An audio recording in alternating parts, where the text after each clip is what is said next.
Bueno, esta es la clase de base de datos, la primera, y con el profe Carlos vamos a hablarles de qué es una base de datos. Pero antes vamos a hablar un poquito, voy a tratar de ser súper breve porque yo soy un fanático de la historia de cualquier cosa, ¿verdad? Y entonces voy a hablarle un poquito de por qué estamos hablando de base de datos y cómo era antes. A lo cual voy a tratar de no irme demasiado por las ramas, pero y ustedes también pueden interrumpir. En este caso le agradeceré que interrumpan a viva voz.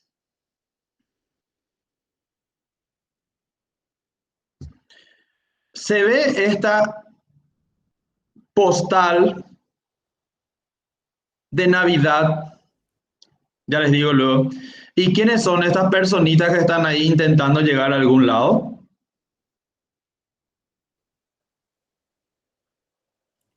Las ovejas. No, estas personitas. La Sagrada Familia. La Sagrada Familia antes de que sea familia, ¿verdad? Antes de que nazca ¿quién? Jesús. El Nazareno. Jesús. ¿Y esto qué tiene que ver con las bases de datos? ¿Qué les parece? Y sería el año cero, puede ser, profe. El comienzo de todo. Ya usaban Exacto. pobres. Ya no usaban pobres. ¿Por qué hay una muralla? Eso es trabajo de investigación. ¿Por qué en esta postal hay una muralla? Esto es una obra de arte de un artista que se llama Banksy, ¿verdad? Y hizo ¿cómo se llama? Una postal de Navidad, una tarjeta de Navidad con una muralla que separa Belén porque hay un conflicto entre palestinos e israelíes y esa muralla existe. Y si ocurriese en nuestros días, José y María no hubieran podido llegar a Belén, que está allá, la estrella le dice dónde más o menos está, ¿verdad? En la montañita, no hubieran podido llegar porque ahora hay una muralla que separa, es decir, ustedes no pueden pasar acá, este es nuestro territorio. En esa época ya había esta guerra, pero ahora hay otra vez. ¿Ustedes sabían por qué se van a Belén Jesús y José y María? ¿Por qué se van a Belén a tener el bebé? ¿Era el único lugar donde había hospital o por qué será? Porque Bueno. Herodes le quería matar, era profe a Jesús, según lo que decía la Biblia, ¿verdad? Fueron a censarse. Ahí está. Según Mateo, ¿verdad? El emperador Augusto, según la Biblia, esto era por lo menos uno de los evangelios, dijo que había un censo general de todo el imperio romano, pero no estamos mezclando todo acá. ¿Por qué el emperador del imperio romano y por qué estos, de Nazaret se iban a censarse a Belén? Pues es una historia confusa. Algunos dicen que está inventada, otros dicen que es historia real porque coincide con algunos censos romanos, pero lo interesante para nosotros es de que hace 2020 años, ¿verdad? Ya había un sistema de gobierno y una política que en algún momento decidieron que un censo era necesario. Pero ¿por qué les parece a ustedes que... y la regla era de que el censo tenía que realizar en cada ciudad de origen del padre. Y entonces se cree que José probablemente era de origen, de su familia era Belén y por eso se iban a Belén. Esto es según Mateo y la versión Reina Valera de la Biblia cristiana, ¿verdad? No vamos a discutir los pormenores, pero aquí lo que nos interesa es, imagínense ustedes, un censo hace 2000 años. ¿Para qué un censo? Carlos, antes, para que no se asusten a ellos y ya no les haga luego una pregunta. ¿Qué opinas vos? ¿Por qué te parece que un censo era necesario? Para identificar a todos los niños que después iban a ser perseguidos. No, eso tal vez según las creencias, ¿verdad? Pero en realidad hay un motivo económico. ¿Impuestos puede ser? Impuestos, o sea que vos tenés que saber tenés que saber quiénes son los que pueden pagar impuestos. Esto es gestión básicamente, ¿verdad? Los gobiernos tienen que censar para cobrar impuestos, para saber quiénes están en edad de ser soldados, de ir a la guerra. Esto es para tomar decisiones, ¿ya? suelo contar esta historia a empezar esto porque me encanta. Y me encanta la idea de que se hable de un censo y que aparezca en algo que, en la Biblia, en algo que, siendo creyente o no, cambió la historia de la humanidad. Entonces el nacimiento de Jesús, según la Biblia por lo menos, coincide con un censo del Imperio Romano, ¿verdad? Y eso, por supuesto que el nacimiento de Jesús cambió la historia del mundo occidental como lo conocemos, ¿verdad? Para bien o para mal, eso. Me gusta hablar de esta historia y inclusive hay otros censos más antiguos en la Biblia, por ejemplo, Moisés, etcétera, vamos a encontrar, pero ahora no les voy a hablar de eso. Sin embargo, intenté investigar y ver cómo lo que surge esta necesidad de registrar datos y por qué, y qué tiene que ver con la materia. Y me fui mucho más lejos, y entonces estuve googleando y encontré una noticia que decía... ¿Qué decía el primer documento escrito que conocemos? Esto es una noticia de la BBC, ¿ya? De la BBC, y acá tengo el link que después le voy a compartir para que también lo lean, porque hay unos datos súper interesantes, ¿verdad? Y uno de los primeros documentos que conocemos, según esta noticia, no tiene 2000 años, ¿verdad? Tiene 5000. Se encontraron documentos, es decir, registros de datos de aproximadamente 5000 años o un poco menos, ¿verdad? Datado en el año 3400 antes del nacimiento de Jesucristo. ¿Y en qué material, bajo qué medios, en qué medio se registraron? En tabletas, las primeras tablets. En realidad en castellano se dice tablillas, ¿no? Y son los signos o la escritura cuneiforme, ¿ya? Que fueron creados, o sea, esta forma de escritura fue creado, y probablemente porque no se encontró nomás algo anterior, pero hay pruebas de estas tablillas en el año 3000 antes de Cristo, por una civilización que son los sumerios, también ahí en Mesopotamia, ¿verdad? Estos sumerios inventaron un montón de cosas que seguimos usando, incluyendo las tablets. Registraron datos en piedras y en tablillas. Pero, ¿cómo registraban estos datos? Y ahí piensen un poco después y hagan una analogía de cómo registramos nosotros ahora. Esto es un ejemplo. Y ustedes se imaginarán que los datos que registraron decía algo así como oración a sus dioses, la cantidad de soldados. No, miren, lo más antiguo que se encontró decía el recibos por 5 bueyes engordados y después más abajo 25 bueyes engordados. Los primeros registros de la humanidad tenían que ver con datos, con negocios. ¿No les parece fantástico? Ni siquiera con dioses, ni creencias, ni guerras, ni autoridades. Tenía que ver con bienes que queremos registrar, contabilizar para comprobar algo y guardar. Y fíjense cómo guardaron. Y estos símbolos son dificilísimos de entender, pero me pareció tan interesante que estuve investigando cómo llegaron a estos símbolos tan aparentemente complejos. No son tan complejos. Al comienzo eran pictogramas. Por ejemplo, acá hay un dibujito. A ver cómo se hace esto para agrandar. Bueno, 2, 3. Ahí.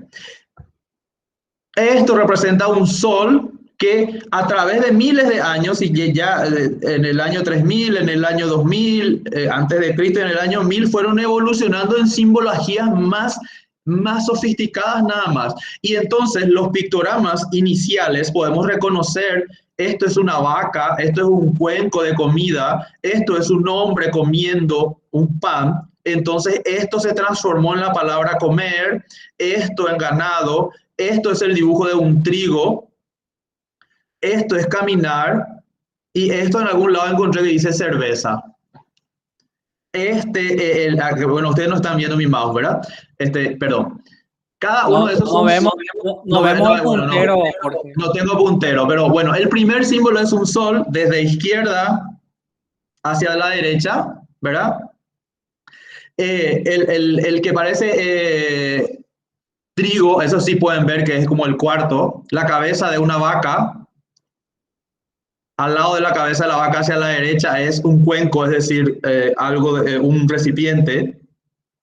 Al lado de eso a la derecha es una cabeza humana comiendo algo, después el dibujo de un pie y por último como un cantarito que guarda algo que significa bebida. Y lo que le estoy diciendo es que no necesitamos aprendernos eso. Le voy a pasar después un link para que ustedes vean y se diviertan de cómo inventamos la escritura. Lo que pasa es que después fue más fácil representar con dibujos que sean más rápidos de dibujar sobre una tablilla de arcilla. Y por eso es que evolucionaron y se volvieron más sofisticados.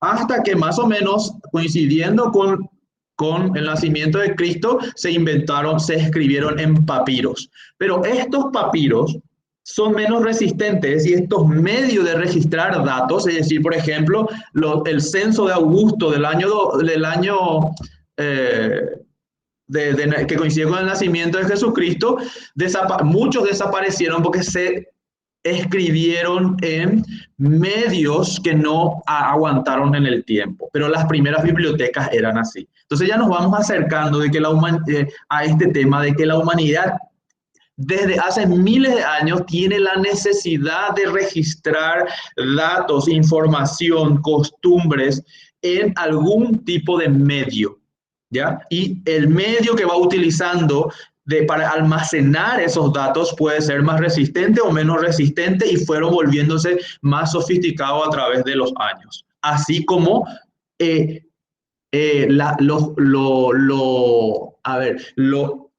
la escritura o las abstracciones de cómo representamos los datos. ¿Se entiende la idea? Bueno. No sé si Carlos querés hacer alguna aclaración o sigo. Seguí nomás, Jorge. Por favor. Bueno, pero desde el punto de vista meramente relacionado a la informática, y ustedes habrán dado ya esto en otras teorías, ¿verdad? Se considera a uno de los padres de la informática y del registro a este señor, a este inventor que se llama Hermann Hollerith. Y nuevamente viene el censo, viene a aparecer el concepto o la necesidad de hacer un censo. Entonces, los censos en el siglo XIX eran tan engorrosos y se hacían, por ejemplo, cada 10 años, que registrar, analizar para tomar decisiones que seguían siendo las mismas, ¿verdad?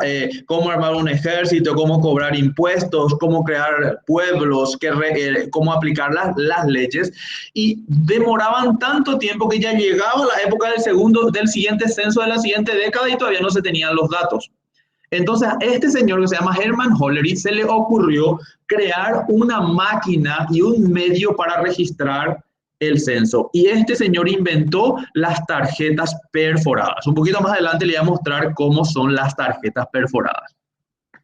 Voy a tratar de pasar rápidamente esta parte y solamente voy a mencionar algunas cosas que ocurrieron en las diferentes décadas hasta llegar a nuestra década actual. Este invento del señor Hermann Hollerith revolucionó la forma en que registramos los datos, porque él inventó el medio, que es una tarjetita con agujeritos para registrar los datos, y también la máquina para agujerear y la máquina para interpretar, es decir, contabilizar o tabular. De ahí viene lo de la tabulación de los datos, ¿verdad? Y él, uniéndose con otras empresas que se dedicaban más o menos a la misma tecnología de proveer servicios para el censo, más o menos en la década de 1910, vinieron a conformar estas empresas a la IBM. ¿Qué significa IBM? Creo que significa International Business Machine, ¿verdad, Carlos? Corregime nomás si pronuncio mal o estoy diciendo mal. Bueno, estos son los más las ideas de creación de equipos de computación, entre comillas, y de almacenamiento de datos más recientes que tenemos, pero siguen siendo respondiendo a una necesidad del ser humano de poder censar, conocer datos y tomar decisiones. Esto es lo importante, ¿ya? El surgimiento de IBM es algo que también un hito histórico, porque IBM sigue siendo uno de los mayores proveedores de servidores y de tecnología, inclusive en la actualidad, más de 100 años después. ¿Ya? Entonces, consideramos que en la década del 1890, el censo de Estados Unidos, donde se usó la máquina de Herman Hollerith por primera vez, es un hito histórico. Y solo les cuento de esta manera para que investiguen un poco más de cómo funcionaban esas máquinas, en el caso que les genere curiosidad. El surgimiento de IBM y empezar a producir estas máquinas y vender masivamente en forma comercial es un hito histórico. ¿Qué pasa en 1920? Era todo muy loco. ¿Qué pasa en 1930? Nazis, Segunda Guerra Mundial. En 1940 sigue siendo Segunda Guerra Mundial. Pongo esto para que tengan en cuenta de que desde 1920, con el fin de en realidad en 1914 empieza la Primera Guerra Mundial, el mundo se preocupó mucho más por destruir que por inventar, pero no es también un tema menor, porque la tecnología bélica hizo también que se avance en tecnología, por ejemplo, en transporte. La Primera Guerra Mundial aportó muchísimo a la automotriz, ¿verdad?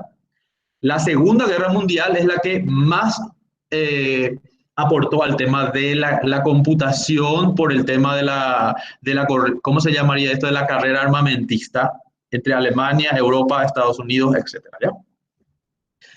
Por eso lo que le pongo ahí nazis, para que digan, bueno, aquí el mundo solamente se estaba destruyendo, pero estábamos inventando armas que posteriormente estos científicos también se convirtieron en inventores de tecnologías civiles, ¿no? ¿Se acuerdan de esa ya en los años 40 hay una película sobre ¿cómo se llama eso? El código Enigma, así se llama, ¿verdad? Exacto. Que ahí ya estamos hablando del comienzo de la computación o de las computadoras como nosotros los conocemos. Solamente lo doy como un tip, eso. Después podemos hablar más de la película, ¿verdad?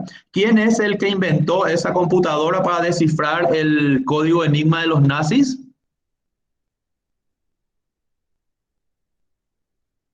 Si no se acuerdan, simplemente Google. ¿Quién es?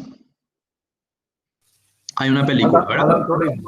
Alan Turing, sí, el padre de la informática. Eso ocurre en los 40s. Puse kamikaze solamente para que se acuerden que Japón también entra en los años 40 a la guerra, ¿verdad? De por sí la bomba atómica, profe, hace que entre en la guerra. O entre en tu cronograma. No, la guerra atómica termina la guerra, ¿verdad? Después O sea, bien, con la bomba después atómica bien. de Hiroshima y Nagasaki termina la guerra con la rendición de Japón obligada por los Sí, aliados. exacto. Por eso puse primero los kamikazes, porque ellos invadieron Pearl Harbor, ¿verdad? Con kamikazes. Y ahí ya los nazis ya no existían. Y después la bomba atómica le dijeron, cálmense, aquí nosotros gobernamos el mundo, y ahí empieza Estados Unidos a... Más que nada los kamikazes era cuando se quedaban sin combustible y se tiraban nomás por las flotas, profe. ¿En Pearl serio? Harbor fue todo un ataque pensado para inclinar a la balanza hacia ellos y que los yanquis utilicen como excusa para entrar en la guerra. Pero el término kamikaze es porque ellos se agarraban y se tiraban con los aviones, tenían solo combustible para el viaje de ida, se tiraban y se mataban. De todas formas, no iban a poder volver, ¿verdad? Entonces se usaban como armas, sí. Me gusta mucho el concepto de kamikaze a mí, pero no quiero... gracias por tu aporte, ¿verdad? Me encanta. No sean kamikazes en el examen, ¿ok? Bueno, ¿qué pasa en los años 50? Al terminar la Segunda Guerra Mundial, ¿verdad? Hay realmente una evolución tecnológica impresionante. En los años 50 aparecen realmente las computadoras, aparecen las cintas magnéticas, y aquí ya hay se empieza a dejar de usar las famosas tarjetas perforadas como elemento de computación, y ya empezamos a hablar de cintas magnéticas. Entonces ya empezamos a almacenar datos y a empieza realmente el concepto de desarrollo de software, ¿verdad? Pongo así simplemente que aparecen las primeras computadoras y que las cintas magnéticas y su capacidad de almacenamiento es un hito histórico. En los años 60, en una alianza entre IBM y American Airlines, se crean realmente el primer sistema de gestión de base de datos con un enfoque comercial, porque también después de la guerra, como evolucionó tanto el tema de la aviación por motivos bélicos, en los años 60, en tiempos de paz, la aviación civil, es decir, los viajes empezaron a ampliarse mucho. Entonces, por ejemplo, la compra de pasajes se necesitaban sistemas de gestión. Y vuelve IBM con todo, en una alianza con American Airlines, básicamente empiezan a inventar sistemas de gestión de base de datos, a desarrollar, a implementar discos, etcétera, ¿verdad? Y el otro hito no menor es el proyecto Apolo, que es la carrera espacial, le llaman, ¿verdad? Ver entre Rusia y Estados Unidos quién llega primero. Entonces, esto también es muy interesante. Hay muchas películas que hablan, en principio son computadoras humanas que calculan ¿cómo se llama eso? Ayudan en el cálculo, pero también hay mucha evolución de la informática para poder apoyar a los vuelos espaciales.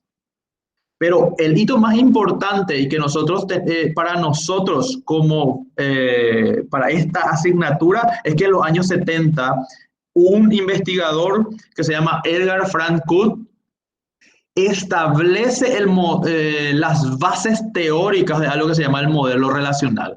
¿Qué es el modelo relacional? Es la forma en que nosotros vamos a plantear el diseño de una base de datos y vamos a usar eso en este curso, ¿no? Probablemente ya en la tercera o cuarta clase nosotros ya le vamos a empezar a hablar del modelo relacional. Entonces esto es modelado, es decir, cómo diseñamos una base de datos desde el punto de vista conceptual para que después podamos implementarlo, es decir, llevarlo a la práctica, crear.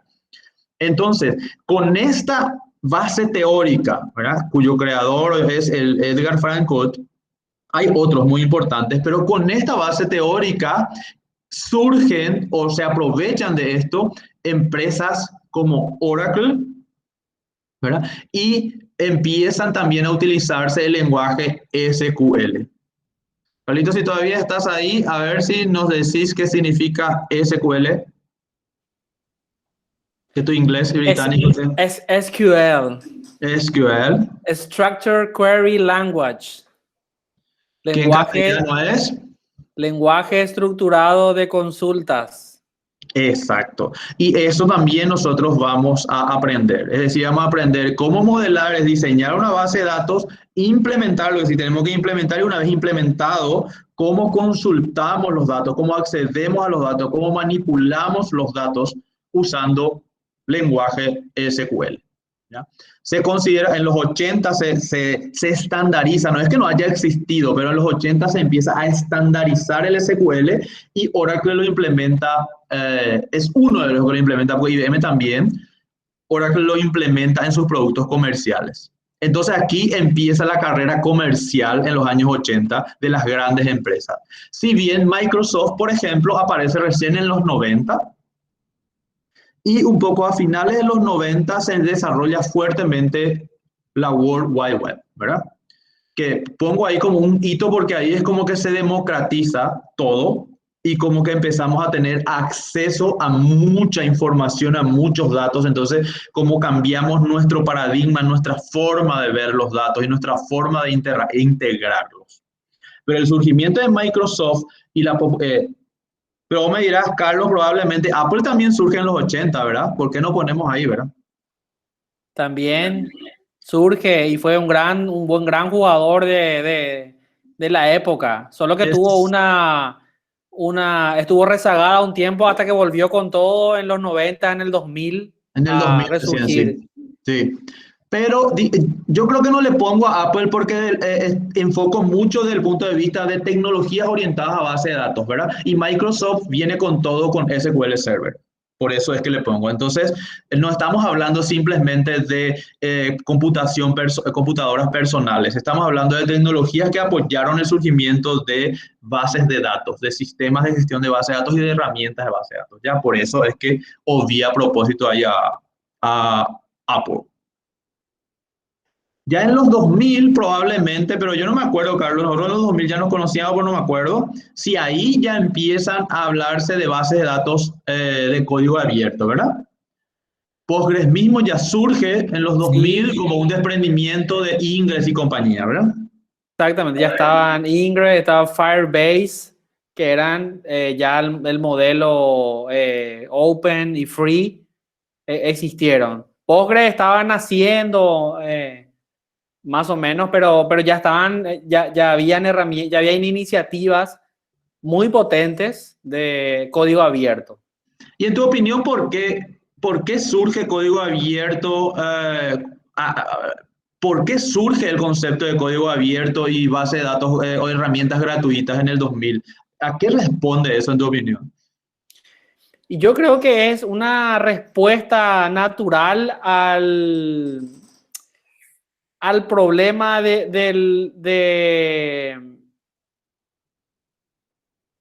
bueno, no quiero decir el capitalismo, ¿verdad? Porque es muy amplio y vamos a entrar a debatir acá, pero es porque es muy sensible la información que se estaba manejando en el mundo, ¿sí?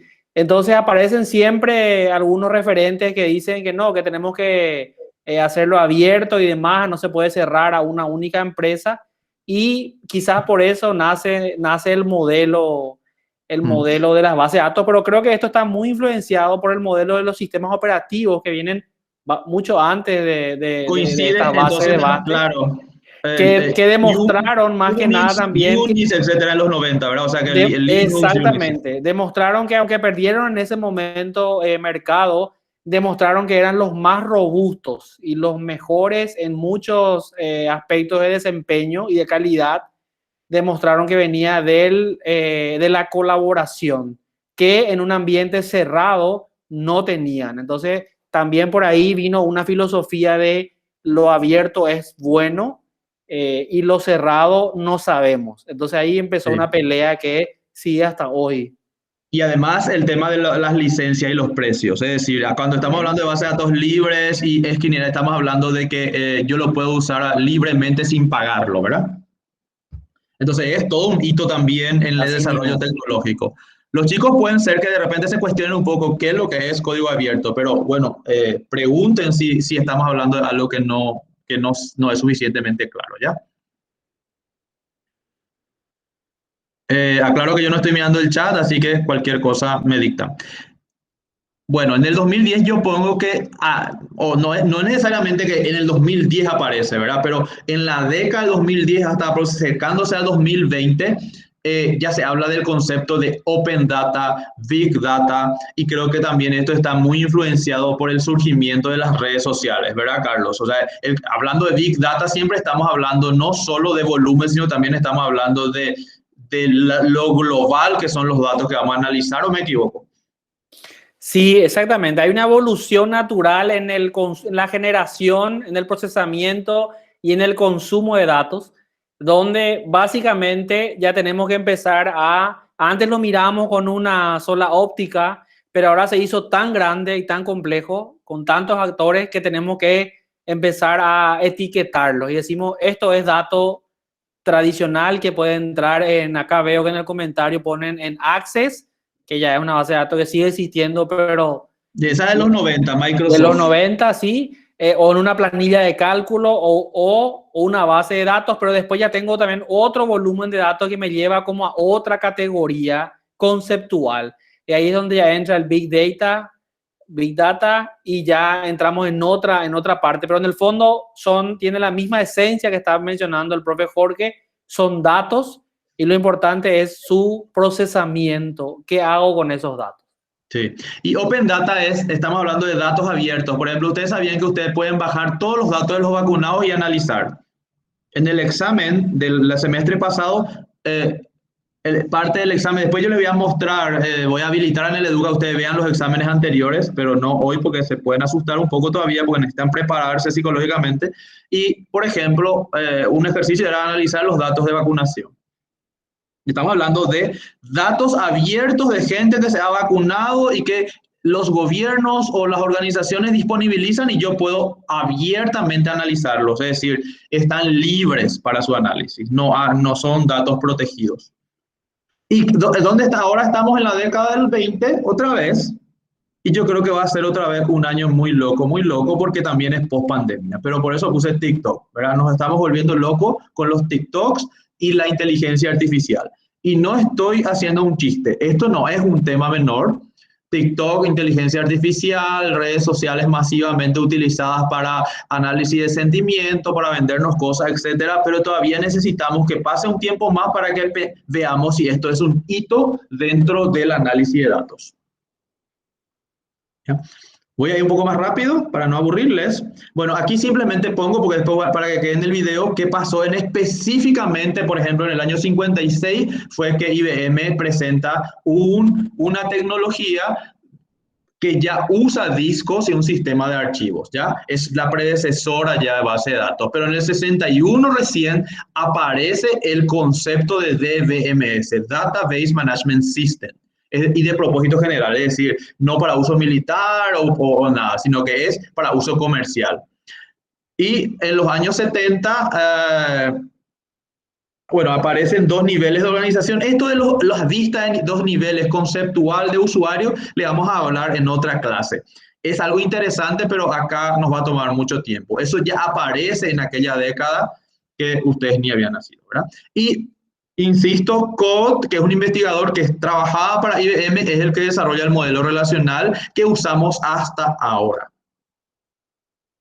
Bueno, un poquito rápido. Esto era cómo se perforaban las punch cards, como las tarjetas perforadas. Esto es una foto de 1900 y poco, ¿ya? Y esto es una tarjeta perforada. Para que vean qué brillante que es este plan. Eso es un cartoncito y no es diferente a lo que ya había, si bien es mucho más sofisticado, pero es lo mismo que ya hacíamos hace 3000 años. Representamos datos con agujeritos y con conceptos abstractos que son números y letras. O sea, para mí me lleva otra vez a las tablillas de arcilla de los sumerios. Lo siento, pero no puedo dejar de hacer esta analogía, ¿verdad?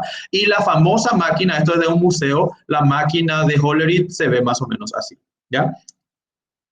Y con las tarjetitas, la máquina para perforar, leer, etcétera, ¿verdad? En los años 60, esto era un disco de 10 megabytes. Ahí, creo que ahí se va a ver, así.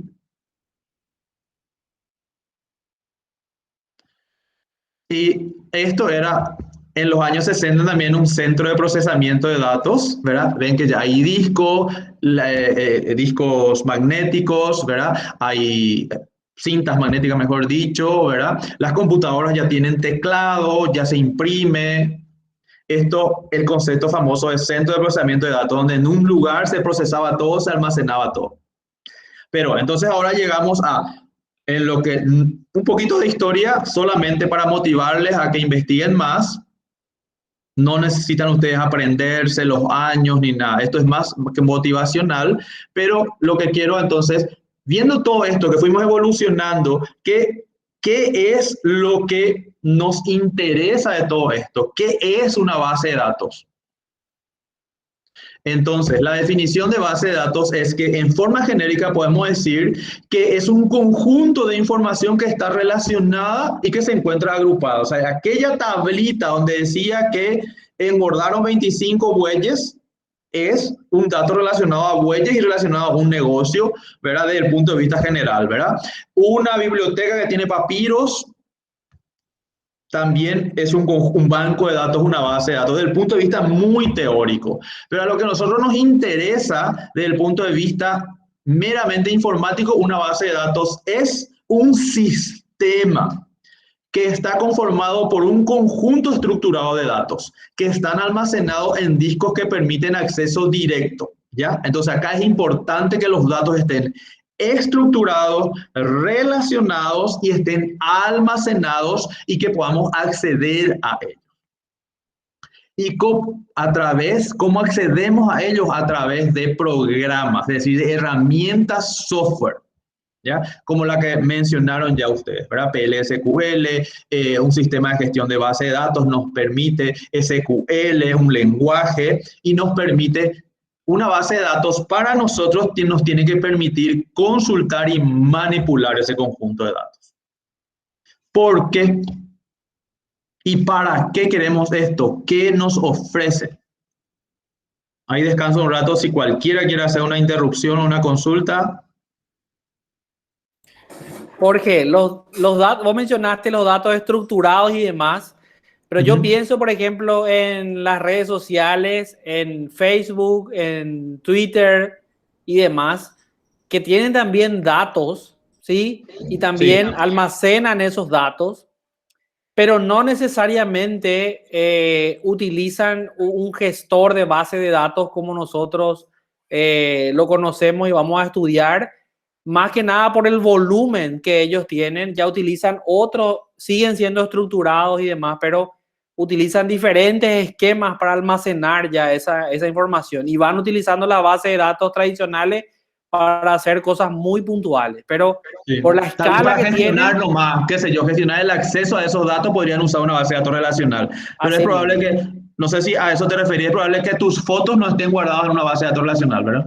posiblemente, si tus fotos, tus posts no lleguen al mismo tiempo, si estás en China o estás en Paraguay, si estás más cerca de la fuente, te llegue primero y que al que está más lejos en Paraguay, todo por cómo están almacenados y gestionados los datos. O sea, la capa que procesa esos datos, que almacena la base de datos, entre comillas, tiene un impacto muy grande, un impacto gigante en cómo funciona o cómo se percibe la experiencia de usuario de esa herramienta. Por eso es importante saber o conocer qué hay detrás.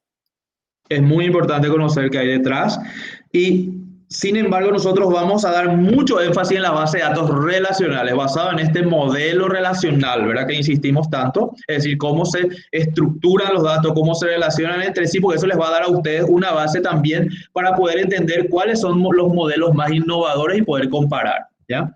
Entonces ustedes, con base de datos 1 y base de datos 2, deben poder después de decir, para mi negocio, me responde esta base de datos relacional SQL y no una base de datos la que usa YouTube, por decirte así, ¿verdad? Pero si tu negocio es videos sobre mascotas, pues entonces tenés que pensar de otra manera.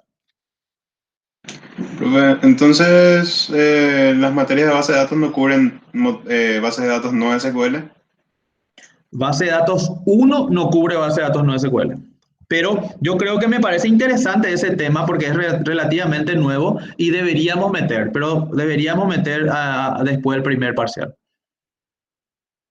Creo que podríamos hacerlo, ¿verdad? Pero vamos a insistir con base de datos relacionales porque es lo que el mercado actual, no me gusta hablar de esa manera del mercado, pero es lo que todavía se está usando, ¿ya? Y es es lo que también, la industria nos pide. Sí. Jorge, es también por lo que mencioné hace rato, por el volumen que nosotros separamos a los datos, ¿sí? Entonces, una base de datos tiene cierto mercado, por ponerlo en tus términos, o cierta capacidad, ¿sí? Que es la que entra muy bien los RP, los sistemas transaccionales, los sistemas web de 2 capas, 3 capas, N capas, lo que sea. Entonces, todos esos entran dentro de lo que es el sistema de base de datos SQL. Y después cuando nos movemos a otro nivel, entonces ahí ya entran el modelo relacional, entonces ya tiene ciertas complicaciones de escalabilidad, más que nada, y ahí es donde yo tengo que empezar a ver otras alternativas. Pero el modelo SQL es estándar y siempre está. Por eso los modelos no SQL se llaman así, no es porque no tienen SQL, su nombre es Not Only SQL, no solamente SQL. Siempre tienen SQL, pero tienen una capa que le da lo que ya la base de datos transaccional tradicional no le puede dar, pero sigue siendo SQL. Pues yo creo que sí, nos tendríamos que hacer un hueco un poco hacia el final cuando ya entendamos bien bases de datos relacionadas y SQL y hacer aunque sea una investigación sobre este tema. Yo no me cierro a eso, ¿vale? Y creo que el profe Carlos tampoco. Fantástico. Sí. Bueno, alguna de las ventajas de este enfoque de base de datos que estamos hablando es que uno de sus objetivos principales y una de las ventajas que nos da es la reducción de la redundancia. No hay que ser demasiado estricto en esto de que una base necesariamente tiene que evitar la redundancia, pero por lo menos la tiene que controlar. ¿Qué es redundancia en este enfoque, en este contexto? ¿Verdad? Redundancia es, por ejemplo, que yo no tenga guardado 2 veces tus mismos datos personales en 2 lugares diferentes. Entonces, en una base de datos, tus datos, tu cédula, tu nombre, tu apellido, tu fecha de nacimiento, etcétera, debería estar guardada en un solo lugar para que si yo tenga que actualizar, no sé, tu apellido que estaba mal escrito o cambiar tu estado civil, por decirte así, ya sos casado o casada o divorciado, entonces en un solo lugar lo tenga que cambiar. Y las bases de datos ofrecen esas herramientas, ¿verdad? Carlitos, interrumpime nomás ahí también si tenés algunos ejemplos mejores. Sí, justamente, por ejemplo, con los datos abiertos y demás, nosotros podemos enseñar en la Facultad Politécnica y en la Facultad de Ingeniería y en la Facultad de Economía, y en algunos soy Carlos Núñez, en otros soy Carlos Heriberto Núñez, en otros soy Carlos Núñez Castillo. Como dice Jorge, ¿por qué? Porque las bases de datos no están centralizadas en este sentido. Entonces los datos están guardados en diferentes lugares y hay como una redundancia, pero porque son entidades diferentes, ¿sí? Si estuviésemos en una única entidad, que por ejemplo el país podía ser una única entidad, yo no tendría este tipo de inconvenientes de mi nombre, por ejemplo, cuando busco Carlos Núñez, cómo se llama, ¿verdad? Pero existe porque existen bases de datos, entonces hay una redundancia en ese caso que, como lo dice Jorge, no es controlada y tiene que ser una de las características fundamentales es redundancia controlada. Se tienen que repetir, pero lo mínimo que garantice que la información pueda ser recuperada posteriormente. Y bueno, ya que estás hablando, ¿qué te parece que es la inconsistencia de datos? No sé si tenés en la punta de la lengua un ejemplo. A ver qué se le ocurre a los chicos cuando hay inconsistencia de datos. Con la cédula y el nombre, por ejemplo. ¿Qué podría pasar?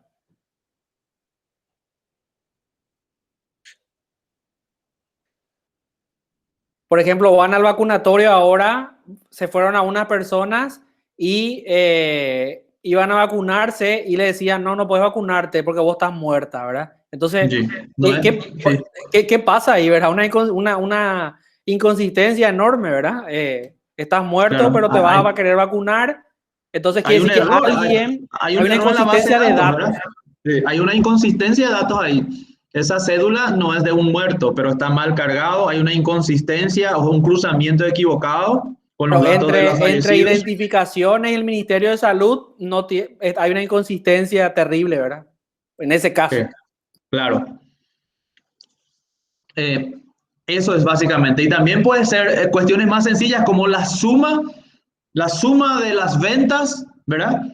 De todos los artículos vendidos y no suma lo que uno espera. Acá te dice, yo vendí por 1.000.000, pero si miro acá figura que en realidad yo vendí por 2.000.000. Alguien se comió el otro 1.000.000. Entonces eso la base de datos nos debe permitir, debe poder detectar y los datos deben ser consistentes. Es decir, la suma de todas las ventas debe dar el mismo monto que se depositó en el banco, ¿ya?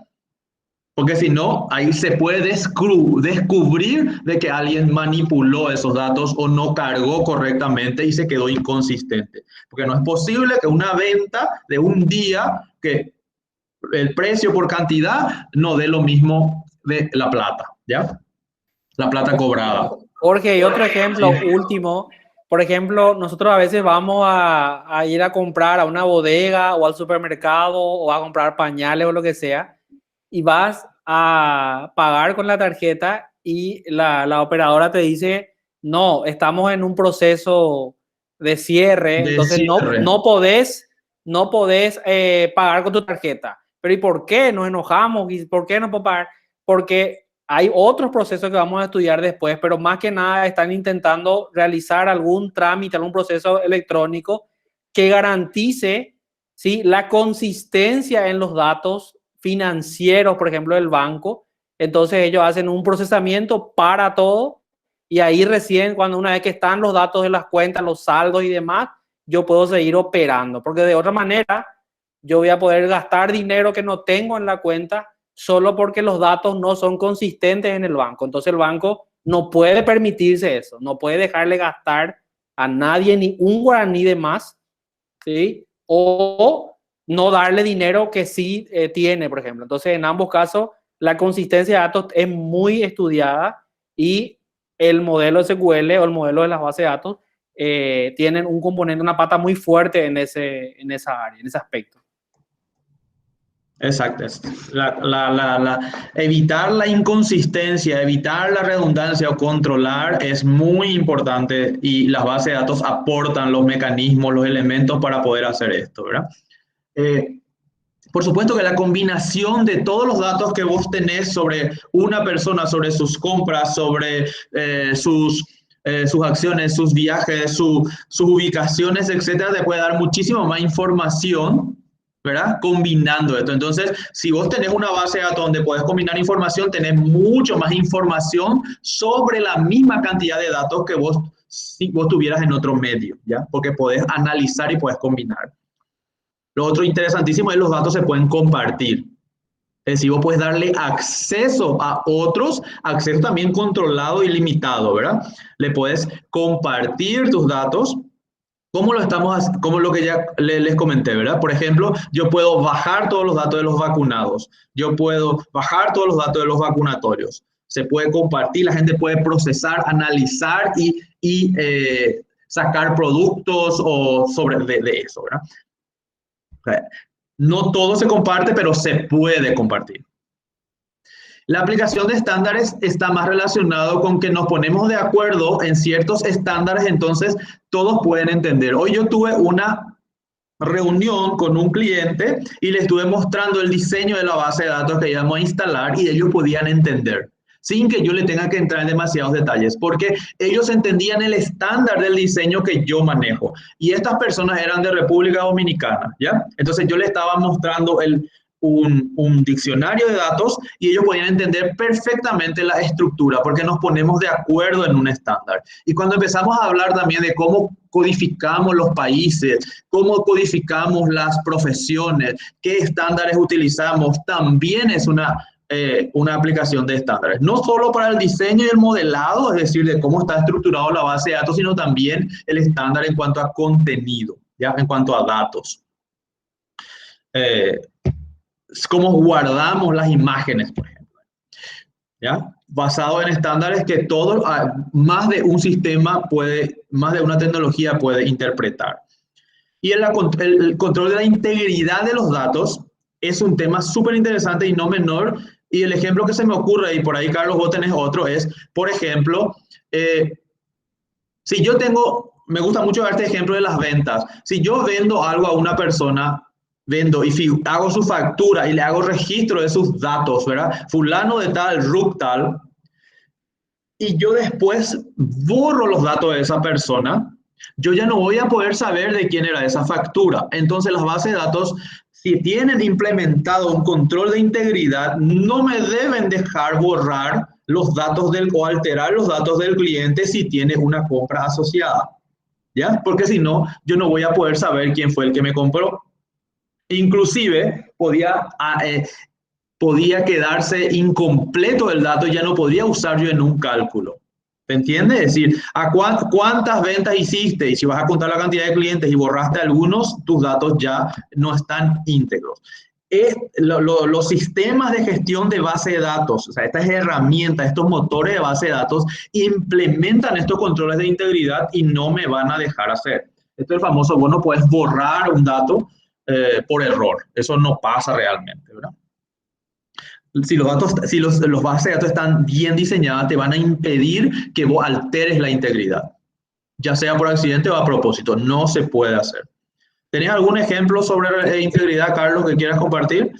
No, de integridad no, pero lo que quiero destacar de lo que mencionás, que es muy importante, Jorge, es que todo esto que estamos hablando sobre la inconsistencia, la integridad y los controles y demás, como todo en la tecnología, el gestor de base de datos puede hacerlo, pero no sabe hacerlo automáticamente, ¿sí? Nosotros ahora vamos a estudiar cómo tenemos que alimentarle a ese motor de base de datos con las reglas teóricas que van a hacer esos controles. La base de datos no sabe si yo estoy trabajando en una financiera y se descuenta el saldo, o si estoy trabajando en un cliente que borra el nombre del cliente y se quedan sus deudas. No, el modelo, lo que está diciendo Jorge, es las reglas que nosotros somos capaces de modelar es lo que va a determinar eso. O sea, por eso es muy importante que entendamos estas reglas, porque después podemos aplicarlo a cualquier gestor, no importa. A cualquier, no importa, a cualquier situación, a cualquier problema. Podemos vender vacas, podemos vender caballos, podemos plantar tomates. Siempre vamos a poder resolver una situación si sabemos hacer las reglas. Y todas estas tecnologías, por no llamarle motores de base de datos, implementan controles de integridad, ¿ya? Entonces, lo que nosotros le vamos a enseñar de cómo se implementa ese control de integridad se aplica a cualquiera, a MySQL, a MariaDB, Postgres, Oracle, ¿verdad? Cualquiera de ellos, ¿no? Esto es. Y ese tema de integridad es algo que va a salir ahí, van a poder ustedes tocar, intentar borrar cosas y no les va a dejar. O sea, vamos a verlo en la práctica cómo funciona. Vamos llegando al final ya, así que vayan pensando en algunas preguntas. Perdón si estamos siendo muy largos, pero las bases de datos finalmente están compuestos por un conjunto de elementos que le llamamos componentes, ¿verdad? Y estos componentes, porque cuando hablamos de la base de datos, seguramente ustedes se imaginan un software o se imaginan un almacenamiento, ¿ya? En realidad es todo eso y más. Cuando hablamos de base de datos, estamos hablando de hardware, es decir, hay servidores, hay discos, ¿ya? Hay storage, es decir, lugares físicos donde se almacenan. Ya, simplemente que son nuevas tecnologías. Ahí estamos viendo, por ejemplo, un rack de servidores y una persona. Y hay software, y software son los sistemas de gestión para valga la redundancia, gestionar, ¿verdad? Este hardware, porque el hardware por sí mismo no va a hacer nada. O sea, un software le tiene que decir, guardame este archivo aquí y con esta estructura y quiero accederlo de esta manera, ¿ya? Entonces hay software que son los sistemas de gestión de base de datos, pero también software son aquello que nosotros desarrollamos, las aplicaciones que nosotros vamos a desarrollar que usan bases de datos, ¿ya? Y los sistemas de gestión de base de datos lo que implementan es un mecanismo para que nuestra aplicación se conecte con la base de datos que hemos diseñado que está almacenado en un servidor físico. Ese servidor físico puede ser un servidor IBM, un servidor HP, un servidor Dell que está en la facultad, en el data center de la facultad o en un data center como el que estamos viendo en la foto, o puede estar en la nube, ¿verdad, Carlos? ¿Qué es la nube? ¿Dónde está ese servidor que está en la nube? Sí, conceptualmente es el lugar donde residen los datos. Sí. Pero siguen siendo, por ejemplo, la famosa nube sigue siendo hardware y software que te permite acceder, ¿verdad? a un servicio donde puedes almacenar algo y puedes usar esa información, ¿ya? Y ahí ya estamos hablando de la nube de Microsoft, el Azure, ¿cuál era el otro? No sé, me acuerdo si Amazon tiene nube, Amazon, sí, Amazon Web Service, Google Cloud Platform. Google Cloud y otros, ¿no? Hay un montón de servicios. Bueno, esa es toda una tendencia ahora de dónde almaceno, cuál es lo que me conviene, pues hay que hacer un análisis de costos, ¿ya? Y otro tema no menor, los datos. Nosotros vamos a darle muchísima importancia. Nosotros probablemente nos vamos a analizar cómo almacenamos los datos en el servidor de la facultad. No nos interesa tanto la parte física, la parte del hardware. Sí vamos a ver mucho de software y mucho de datos, es decir, qué datos almacenamos y cómo los datos diseñamos para que tenga sentido y podamos utilizar. Entonces los datos no son un tema menor, es un componente importantísimo. Y por último, las personas. Esto por sí solo no va a funcionar. La máquina está ahí, la base de datos está ahí, los datos están ahí, hay un software corriendo, un servicio, por ejemplo, ¿verdad? Pero necesita usuarios que aprovechen esto.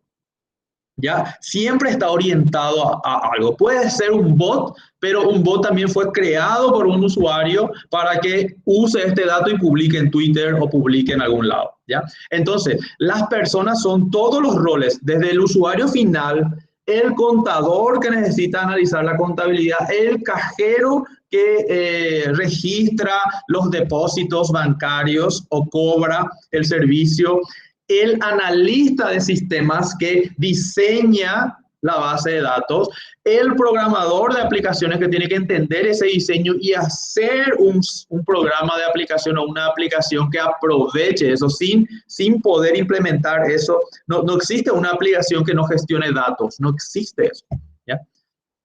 Entonces, estos son los elementos más importantes para considerar, que son... Iba a agrandar, pero no importa. Ahí está. Hardware, software, datos y personas. Con relación a software, es decir, cómo funcionan estos software, vamos a dar en la siguiente clase y le vamos a dar muchísima importancia a lo que se llama sistema de gestión de base de datos. ¿Cuáles son las herramientas que se va a utilizar y cuál es el enfoque y cuáles nosotros vamos a utilizar? Esto ya vamos a ver en la siguiente clase. Con relación a las personas, a medida que vamos avanzando, vamos a crear perfiles y por ejemplo, y le vamos a dar acceso a estos perfiles o a estos roles a las bases de datos. Entonces nosotros le vamos a mostrar que un grupo de personas pueden ver ciertos datos, otro grupo de personas pueden ver otros datos y vamos a hablar de la función del DBA, del administrador de base de datos, ¿verdad? Y por supuesto ustedes van a ser desarrolladores y analistas, entonces ustedes tienen que ponerse en ese papel de cómo interpretar, cómo llevar a la práctica y cómo implementar eso. Es decir, todos estos conceptos vamos a ir desarrollando en forma detallada a medida que va avanzando el curso. ¿Ya?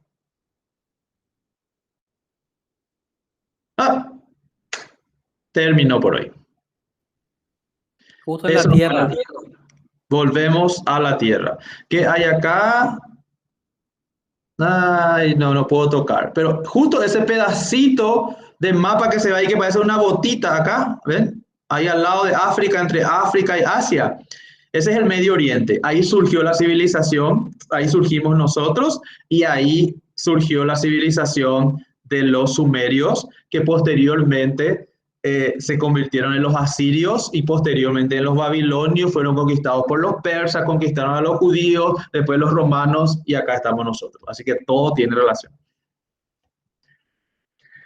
Hasta aquí por hoy la clase grabada. Ahora quedamos un ratito más para preguntas y respuestas, avisos parroquiales, ¿ya?